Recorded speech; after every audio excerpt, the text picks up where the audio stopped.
Hi class! So today, ang discussion naman natin is about magnetic bearing. Okay, so itong magnetic bearing, no, sa previous discussion natin is ini-employ nga ito if yung type ng surveying na ginagawa is a compass survey. Wherein, no, yung magnetic compass natin or yung surveyor's compass natin, yung ginagamit natin, no, to determine yung location or direction ng ating lines. Okay, so balik tayo sa figure na to, comparison ng true meridian saka yung magnetic meridian. So, di ba class, sabi natin, balikan lang natin, true meridian is the line connecting the geographic north and yung geographic south. So, any lines connecting yung true north or true south is a true meridian. While para sa magnetic meridian, yun naman yung mga lines connecting yung magnetic north and then yung magnetic south.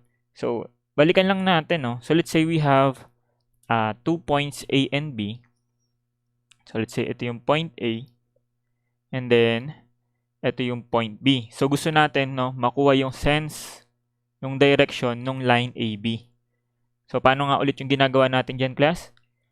So, let's say, ang gagamitin muna natin, no, yung true meridian. So, paano yun, class? Magpapas tayo ng line, no, connecting yung true north, yung point A, saka yung true south para makagawa tayo ng true meridian. So, parang ganito yung class. Okay? So, sa line na yan, ito yung magsisilbing parang north niya. Okay? And then, ito yung south niya. Gets? And then, measured from the north. So, pwede nating tawagin na ito yung kanyang bearing. Kasi acute angle, di ba? From the north, papunta dun sa line AB. So, dahil acute angle, so that is yung true bearing ng line AB. So, class, kung idodrawing ko na yan dito, so, paano yung symbol sa true north? Diba? Ano yung star? Or, tawag dito, asterisk. So, anyways, lagay pa rin natin, class, para sure tayo this one is yung true north. So, south, or true south, and then east, and then west. So, zoom in ko lang yung nakita nating angle dito. So, di ba, class? Ito yung point A. Okay? Ito yung line passing through true north, point A, true south. Ito yun. So, dito yung point B. Okay? So, ito yung line AB. So, measured from the true north, sabi natin, no, itong acute angle na to will serve as the true bearing. So, lalagyan ko ng T, no? So, true bearing nung line AB. No? Kasi, mineasure mo siya from the true meridian. So, class, property nito is that yung true bearing, no, nung line na yan is constant siya, no, all throughout the span ng time. Hindi yan, class, magbabago kasi yung location ng North Pole, ng geographic north and geographic south natin is constant. Hindi naman magbabago yan. So, therefore, itong true bearing, no, all throughout the span of time, yan na yung true bearing niya. No, wala nang pagbabago yan. Kaso, class, ang nangyari nga, no, yung ginawa natin is a type of compass survey wherein yung magnetic compass natin, yung ginamit natin, no, to measure the direction of line AB. So, therefore, yung magnetic compass na yun is magpo-point towards dun sa magnetic north. So, parang ang mangyayari, nag-refer tayo sa magnetic meridian. Wherein yung magnetic meridian is what, class? That is a line connecting yung magnetic north saka yung magnetic south. So, gagawin natin, papadaanin lang din natin siya from A. So, ito yon. Okay? So, parang ang lumalabas, ito yung magiging north mo, and then ito yung magiging south mo. Yun nga lang, tawag yan, magnetic north, saka magnetic south. So, kung ito yung magiging reference line natin, edi therefore, anong angle lang yung mame-measure mo, class? Edi, ito lang. Tama ba? Or kung ita-transfer ko yan, dito, class, so, parang nangyari, yung magnetic north and south mo is deviated siya at a certain angle from the true meridian. So, parang ganito yun, class. Okay? So, this one is our magnetic north and then magnetic south. So, passing through A.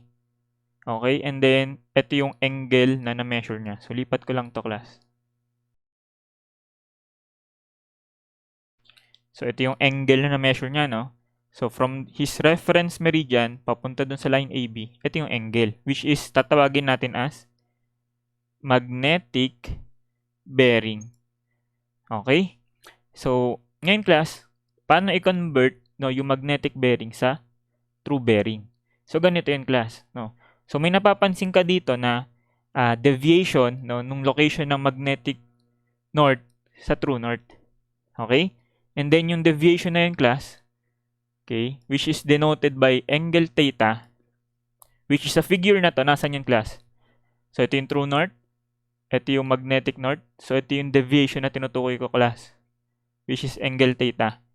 At yung theta na yan, class, is tinatawag as the magnetic declination.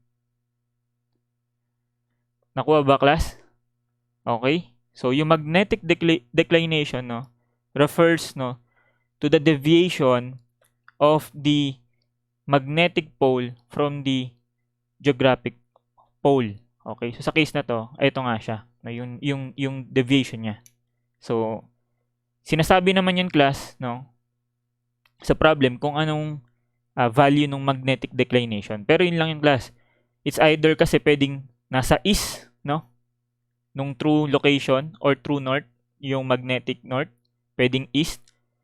And then, pwede rin siyang nasa west. Okay? So, sasabihin naman yung, class sa problem na kung anong type ng magnetic declination.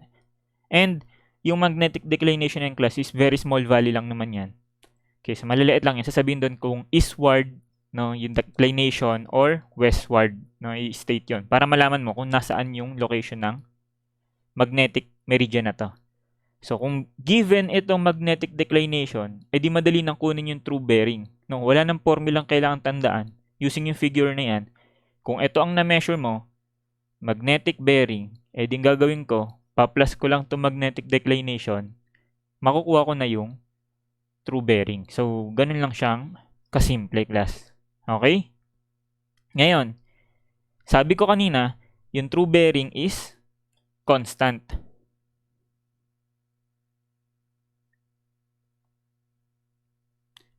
Okay? While itong magnetic bearing, class, is varying. Okay? Bakit siya nagbabago, class? Bakit siya varying? Kasi, class, itong magnetic poles na yan is hindi sila fixed, no, sa location na yan. So, nagva-vary sila, no, along sa time, no, along the span of the time. So, nagbabago siya or nag-shift, no, yung location ng magnetic poles natin. So, by a certain small amount of shifting. So, maliit lang naman yun, class, pero mahalaga yun. So, ang sinasabi ko lang, since nagbabago yung location ng mga poles, so, halimbawa, nalipat siya dito. So, nag-shift siya dyan ng konti. Napunta to dito. So, therefore, magbabago yung magnetic meridian. So, pag nagbago yung magnetic meridian na yan, edi magbabago yung angle ng magnetic bearing. So, which is later on, papakita ko. So, dahil na, class, varying ang magnetic poles, so, varying ang magnetic bearing. So, paano ba nag-vary, class, no? Yung magnetic pole na yan? So, there are 4 types ng variation. So, yung variation yan, class, can be either daily basis, nagbabago siya. So, nag-shift siya daily. Or annual. Okay? Sabihin, taon-taon, class, no? Yung shifting ng location ng magnetic poles natin. Pwede rin, class, na secular. So, pag sinabi nating secular, ito naman yung yung shifting ng poles natin along a very large span of time. So, mga around 100 plus years. So, yun yung shifting niya. And then, we also have yung irregular. Okay? So, irregular. So, hindi ma-determine, no? Parang hindi siya constant within interval of time. So, nagpabago-bago yung shifting niya. Okay, so again, itong variation, no, yung movement ng mga magnetic poles natin is i-state naman yun sa problem, no, para i-apply mo siya, no, doon sa solution mo. Sasabihin naman yung class kung anong type ng variation sa apat na to. Okay? So, bago pa tayo class ulit pumunta sa sample problem natin regarding sa topic na to. So, one more thing is yung local attraction. So, ano yung local attraction? So, siguro i-redraw ko lang to class para mas malinaw.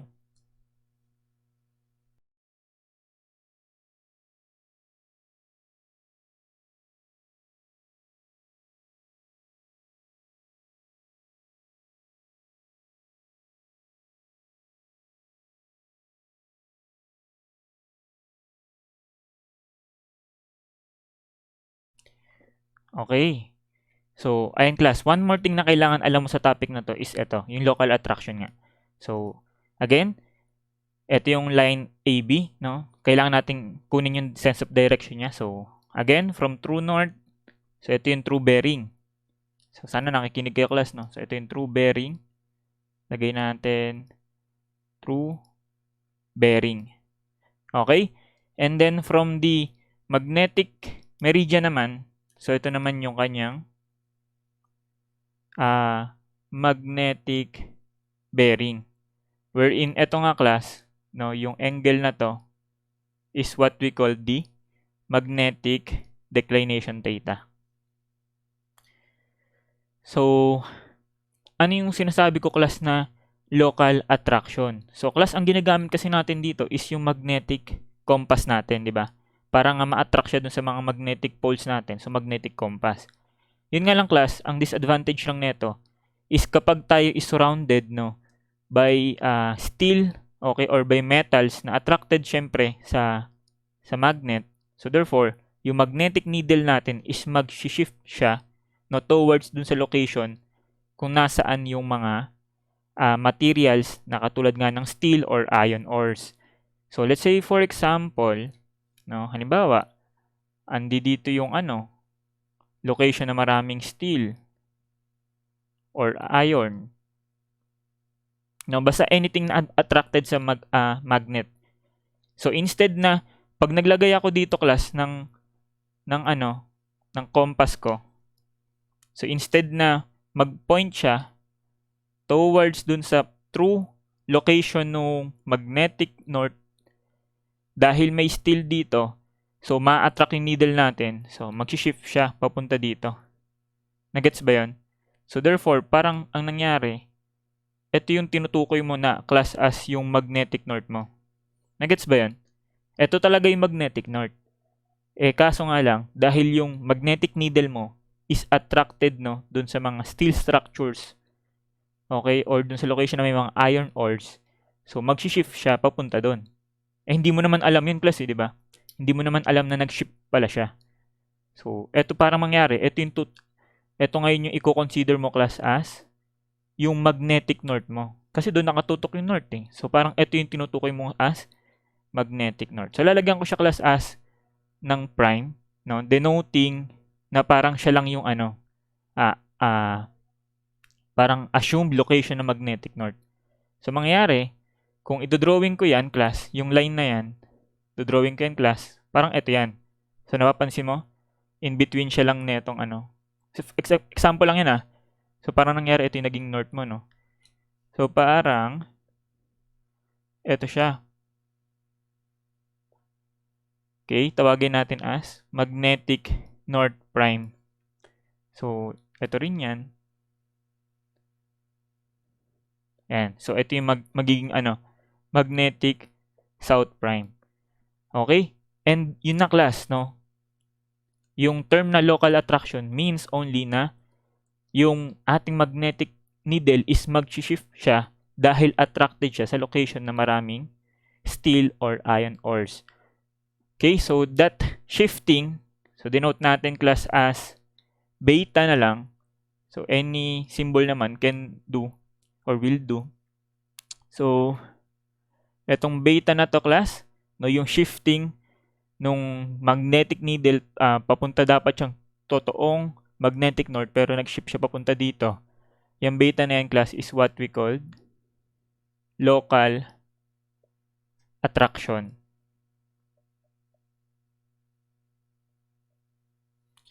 Okay. So ano yung magiging effect niyan sa ating reading? E di kung ito na yung ano natin, yung parang ina-assume natin as magnetic meridian, no? Kasi diyan nakatutok yung north eh.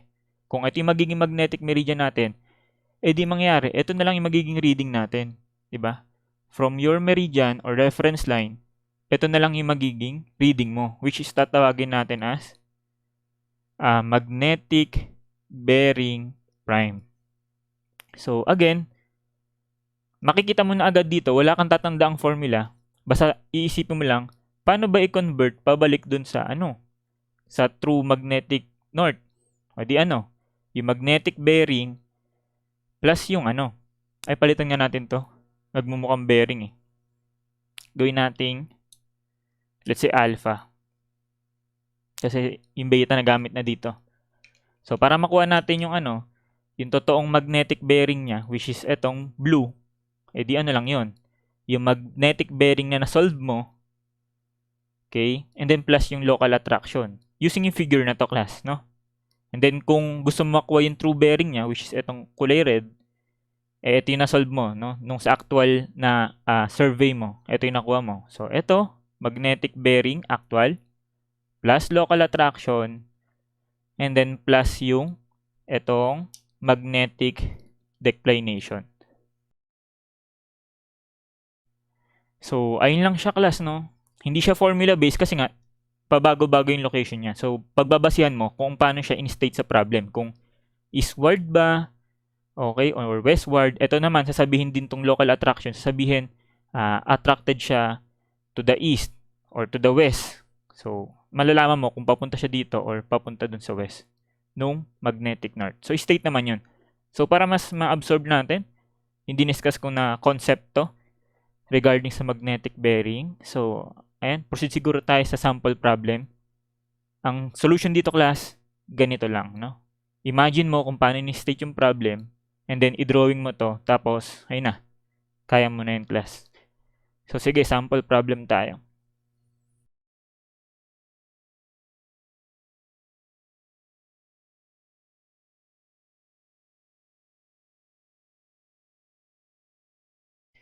Ayan, so sabi sa problem class, in a compass survey made 50 years ago, the observed magnetic bearing of a reference line, AB, was south 50 degrees, 18 minutes east.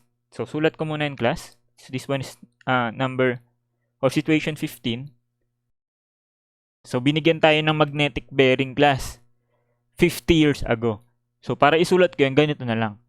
Magnetic bearing 50 years ago ay equal daw saan?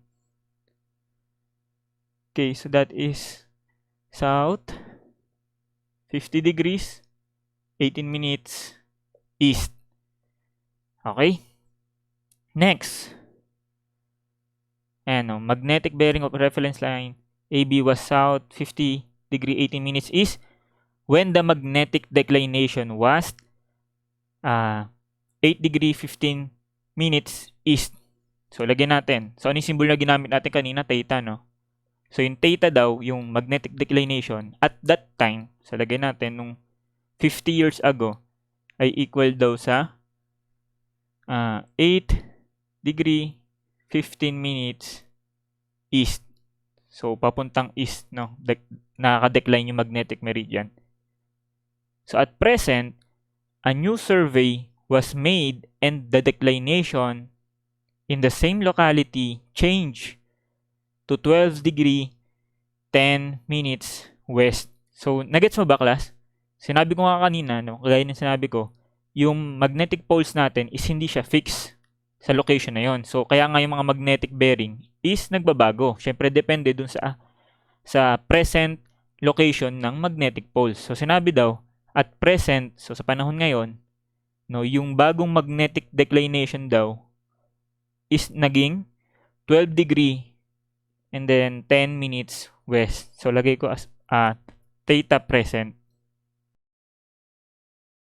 12 degree, 10 minutes west. So, question is what? So, number 75, no? Determine the true bearing of the line 50 years ago. So, true bearing 50 years ago. 76. Determine the magnetic bearing of the line at present. So, magnetic bearing present. So, next. Wala na. Okay. So, dalawa lang pala, no? So, para masagutan nito, class, imaginein mo lang kung paano ko pinresent yung konsepto kanina. So, paano ang gagawin? I-start palagi dun sa true meridian. So, drawing tayo ng true, which is perfectly vertical. So, lagay tayo star. Kanina pala nalilimutan ko, no? Paano yung symbol kapag ano naman? Magnetic meridian. Di ba half of an arrowhead yon? So, anyways, para lang familiar ka, mamaya lumabas sa board exam yun, no? What symbol is used? O, di alam mo na. So, true north, true south, east, and then west.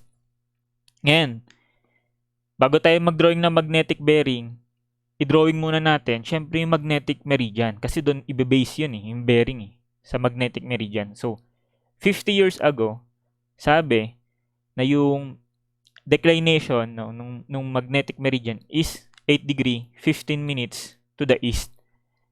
So, ibig sabihin, from true north, magde-decline siya ng 8 degree pa east. So, ito yung mangyayari doon, class. So, parang, ayan. So, ito yung magiging magnetic north. Pero lalagyan ko, class, ng date that is nung 50 years ago. So, ito yung magnetic south nung 50 years ago.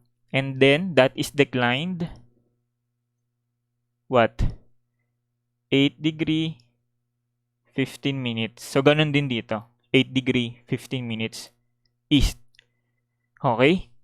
So, from that magnetic meridian na yan, so, lagyan natin ng symbol, no? So, half of an arrowhead. Okay, so, from that reference line, no, magnetic meridian, sabi, yung magnetic bearing ng line AB is said to be south 50 degrees 18 minutes east.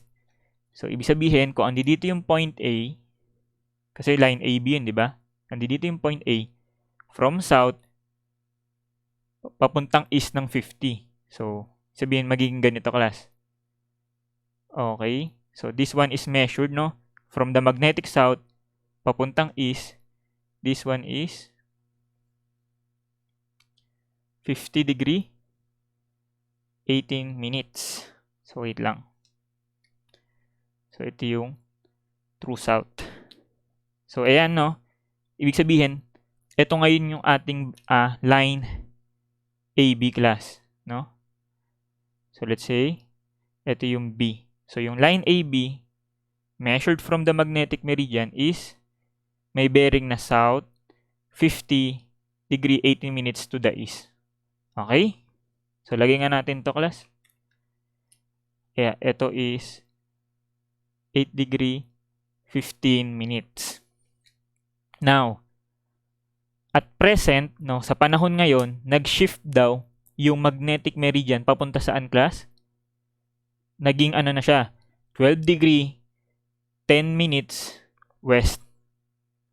Okay? So, take note, class, no? Yung magnetic declination is measured always from the true meridian. So, nag-gets ba? Hindi mo siya dito i-base yung 12. Okay? So, sabi class, ayan o, at present 12 degree, 10 minutes pa west. So, always, yung declination is measured from the true meridian. Hindi dito sa magnetic meridian tapos magto-12 ka. Hindi doon. Always sa true meridian. So, at present, ulit ako class, at present nga, 12 to the west. So, mangyari, no, drawing tayo ng 12 degree to the west. Let's say ito yan. 12 degree. Silitan lang natin. So, ito yung 12, 10. And then, drawing tayo ng magnetic meridian. So, parang ito yun.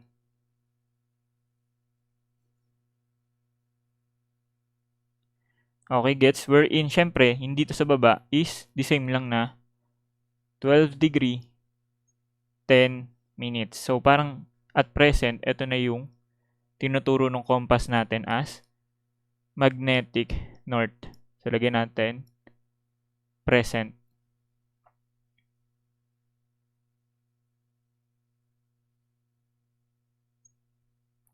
Now, so, drawing natin, visualize na natin yung mga given. So, tinatanong yung true bearing nung 50 years ago. So, kahit anong tanong pa yan class, kahit at true bearing at present, true bearing 50 years hence, no? Kahit anong taon, sabi nga natin yung true bearing, hindi magbabago. Wherein, kung ito yung line AB, okay, edi yung true bearing niya is what? Edi measured from the true south, ito yung true bearing, no? Papunta dun sa line AB. True bearing, no? From the true south, papuntang line AB. So, paano kukunin yan, class? From the figure. Ito. Paano kukunin yan? So, kung ito, saan ba? Binigyan tayo, di ba, netong block? So, this one is 50. So, para makuha natin tong portion na to, edi i-minus natin tong 8 degree, 15 minutes. Gets ba yun, class? So, that, saan ko susulat? Dito na lang. That the true bearing is equal sa 50, 18, and then minus itong 8 degree, 15 minutes. So, therefore, ilan class ang lumalabas na true bearing of line AB? So, sagot is 42 degree and then 3 minutes. 03 minutes. And then, anong sense of direction yan? From south, papuntang east. Okay, so lagay natin south, papuntang east. So, ito yung ating answer. So, anong letter yan? Letter B, no? South 42, 3 minutes east. So, sana gets yan, class, no? Sana nakakasunod. So, next, ang tinatanong is what is the magnetic bearing at present? So, ibig sabihin, ang gagamitin nating meridian is yung magnetic meridian nung present, which is what? Ito yan, di ba? This one represents yung magnetic meridian at present. So, sabihin, measured from that line. So, kung ito yung south, so, ibig sabihin, from south, papunta dun sa line AB, which is itong maliit na to. Ito yung magiging magnetic bearing of line AB at present. Okay? So, from south, no, papunta dun sa AB, ito yung magiging magnetic bearing at present. Which is, paano kukunin yung class? Di ba, alam mo na to, yung true bearing, yung length na to, class. Tama ba? So, paano makuha itong maliit na to? Di itong true bearing, minus naman natin tong 12. Tama ba? True bearing minus yung 12, makukuha natin tong magnetic bearing at present. So, yun lang. Visualize lang sa figure. So, in that case, no, magnetic bearing at present ay equal sa, sabi natin yung true bearing na equal sa 42, 18 or 03, then minus yung 12, 10. 12 degrees, 10 minutes. Okay, so using yung calculator nyo, class, ilan ang sagot? So the answer is 29 degree, 53 minutes. Okay, and then ano yung direction nito, class? So from the magnetic meridian natin at present, so ito yung south, papunta pa siyang east nung south. No? So lagyan natin south and then east. So this one is our answer for number 76, and that is letter A. Okay, so sana nakasunod. So next problem pa tayo regarding this one. So burahin ko lang.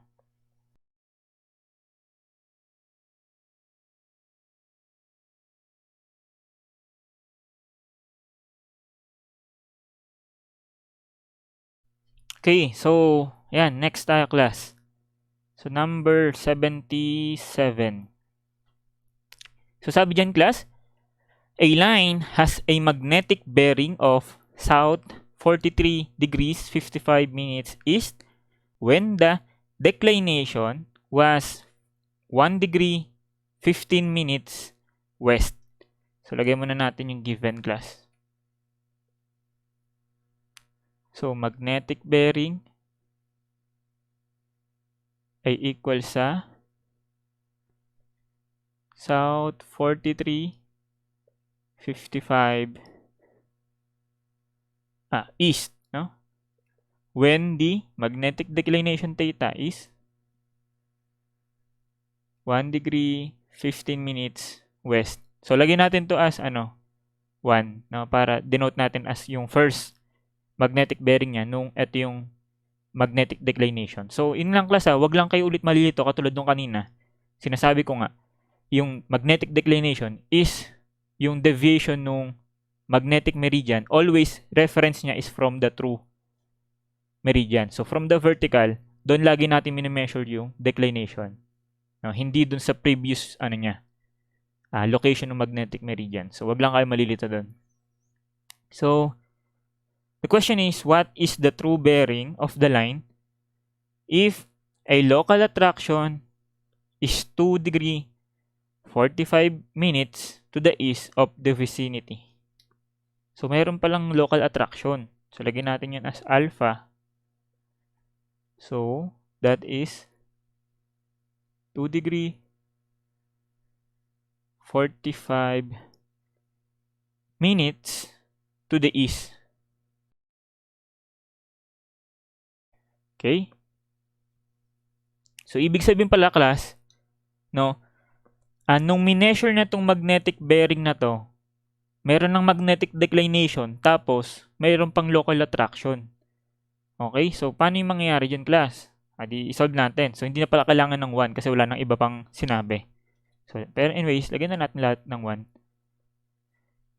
So, drawing tayo, class, ng true meridian.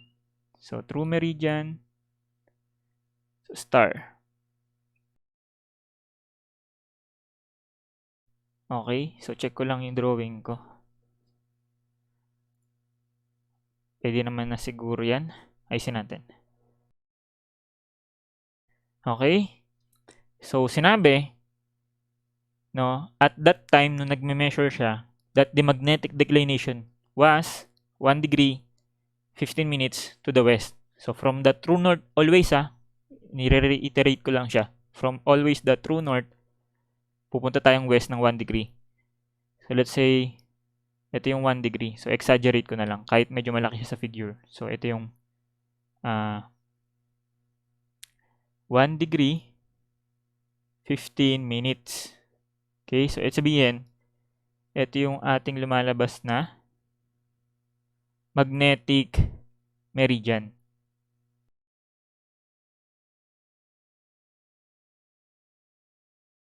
Ayan, so siguro pwede na yan, class.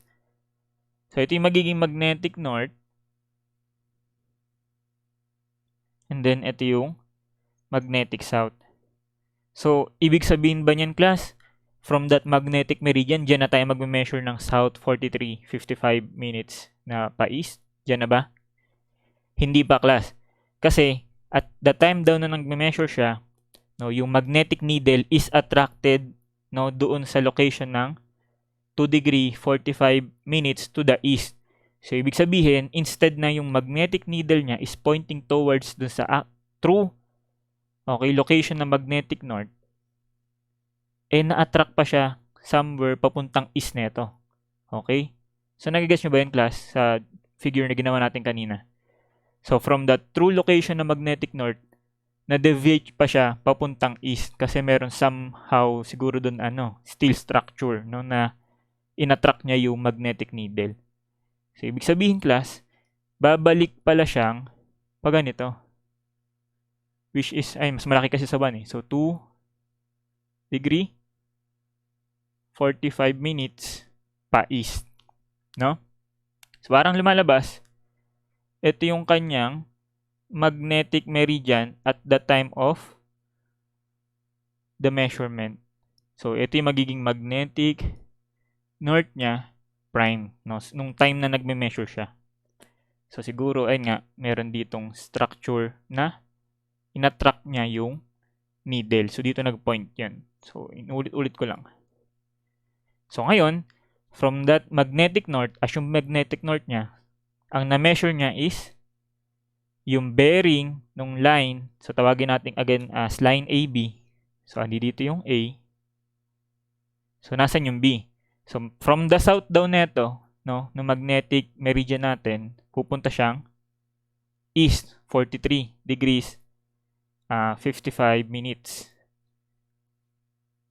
Okay, so magiging papunta dito. Gets ba yun, class? So this one is equal sa 43:55 from south papuntang east. And then therefore ay na yung location ng line or direction ng line AB. So ganun lang naman, class, no? Na-drawing na natin. So after ma-drawing, pwede na nating sagutan yung hinahanap. Ano bang tinatanong? What is the true bearing? So true bearing, no, nung line natin. Di kung true bearing ang tinatanong, di ito yun, no? That is from the true south papunta dun sa location ng line AB. So ito yung magiging true bearing. So paano kukunin yan, class, using yung figure?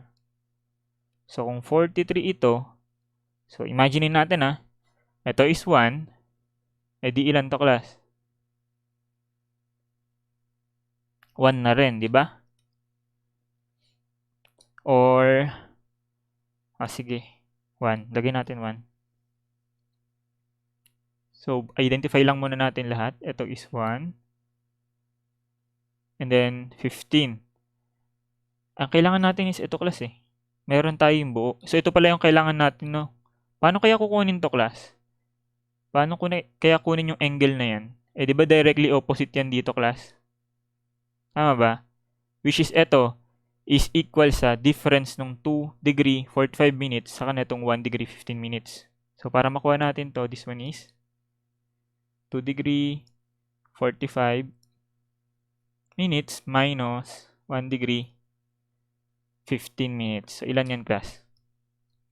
That is 1 degree and then 30 minutes. Ito. Which is, yun na yung equivalent dito, class. So this one is 1 degree 30 minutes. So bakit ko siya kailangan? Kasi ito lang yung kailangan mong distance, di ba? So, para sa true bearing. Meron ka na itong 43. 43 minus yung 1 na yan, 1 degree 30 minutes, ay makuha na natin yung true bearing, class. No? So, input natin yan. True bearing equals 43:55 and then minus itong 1 degree 30 minutes. Okay, so ilan, class, ang true bearing ng line AB? So that is 42 degree, 25 minutes. Kulang pa. Ano yung direction niya, class? Bearing kasi tinatanong. So from south, papunta ulit siyang east, no? So lagay natin from south, papunta siyang east. So sagot is south 42 degree, 25 minutes pa east. So that is letter A. Okay, so ayun class, so hanggang dyan na lang class yung discussion natin regarding sa magnetic bearing. So very simple lang naman yan. So hopefully nakasunod ka kung paano na-generate itong figure na ito and then paano isolve yung mga relationship, no, ng mga bearings, no, ng ating lines. Okay, so sa next video natin class, pasok na tayo sa discussion class nung closed traverse and then yung mga corrections applied dito.